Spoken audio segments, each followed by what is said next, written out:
বলিউডে গুঞ্জনের বাজার সব সময় গরম, আর যখন সেই গুঞ্জনের কেন্দ্রে থাকে একজন জনপ্রিয় অভিনেত্রী এবং একজন তারকা ক্রিকেটার, তখন আগ্রহ বেড়ে যায় অনেক গুণ।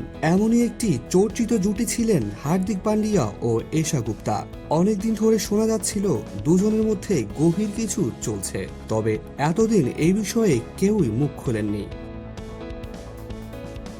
অবশেষে সেই গুঞ্জনে ইতি টানলেন অভিনেত্রী এশা গুপ্তা নিজেই। সম্প্রতি এক সাক্ষাৎকারে হার্দিক পান্ডিয়ার সঙ্গে সম্পর্ক নিয়ে স্পষ্ট কথা বলেন তিনি।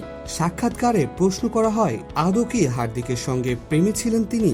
জবাবে এশা জানান, এক সময় আমাদের মধ্যে কথা হচ্ছিল ঠিকই, তবে এটা ডেটিংও ছিল না। আমরা কয় মাস কথা বলছিলাম, ব্যাস।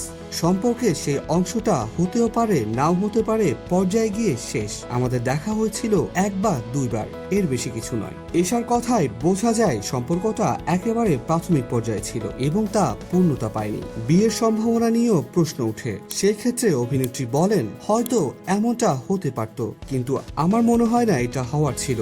আমাদের মধ্যে অনেক অমিল ছিল। আমি মনে করি না যে আমরা সামঞ্জস্যপূর্ণ ছিলাম। এমন নয় যে তার বা আমার মধ্যে কিছু ঘাটতি ছিল, আমরা খুব আলাদা ছিলাম। তিনি আরো জানান, এক বা দুই মাসের মধ্যে সে বুঝে গিয়েছিল আমি তার টাইপ নয়, আর আমিও বুঝে গিয়েছিলাম সে আমার মতো নয়। তার কথায় স্পষ্ট, এই সম্পর্ক না হওয়ার পিছনে ব্যক্তিত্ব বা মানসিকতার কোনো সংঘাত ছিল না, বরং স্বাভাবিক পার্থক্য এবং একে অপরের প্রতি ঠিকঠাক ক্লিক না করার কারণে শেষ হয়েছে সম্ভাব্য গল্পটি। হার্দিকের ক্যারিয়ারের একটি কঠিন সময় নিয়েও কথা বলেন এশা। তিনি বলেন, তারও আগে থেকে লাইভ টিভিতে কিছু কথা বলে দুর্ভাগ্যের সম্মুখীন হয়েছিল ওই বেচারা।